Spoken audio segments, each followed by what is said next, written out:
how he already has wrist articulation. No a vlastně tam byla ten pohyb toho otevření.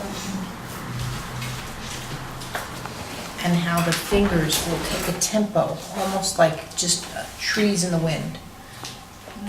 Když se podíváte na ty prstníky, tak je to vlastně, jak kdyby vám takový závanek, ten zvánek, takový ten jemný pohyb. So at this stage, his moral response, V téhle fázi vlastně existuje moral reflex. it's really, I look at moral like a pre-jump or a cartwheel. His body is regulating that muscle, that kinesthetics force through his system. Tady na tom moral se vlastně dívám, jakoby on vlastně reguluje ten pohybový, tu kinestetiku těla. But at this stage, if he was startling in what is considered flight or flight, A pokud se tady v tomhle momentě, pokud by se začalo jakoby lekat nebo mít takový ten... that takes his intelligence to a less neutral position. Sorry? It takes his intelligence to a less neutral position. Tak nám vlastně dá signál, že bychom měli do jakoby neutrální, do nějaké neutrálnější pozice.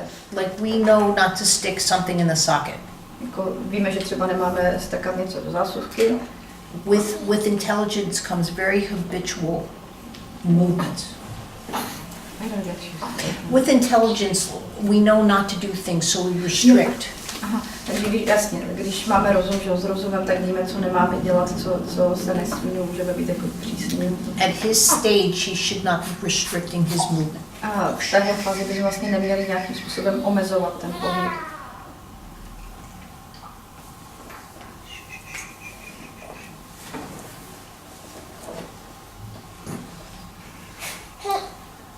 And he might wake up hungry, they're babies, so we might have to adjust.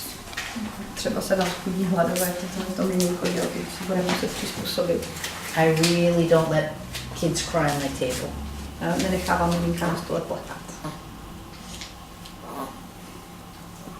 So see how I'm able to just examine him as he moves around my hands. Vidíte, že vlastně jsem schopná s ním pracovat, vlastně si ho jakoby vyzkoušet tím pohybem rukou v rámci jeho pohybu. Jo, já na něm mám ruce, ale to je jeho pohyb. I'll be explaining my touch and the exam all throughout the weekend. A já vám vlastně tady ten princip toho doteku budu vysvětlovat celý víkend.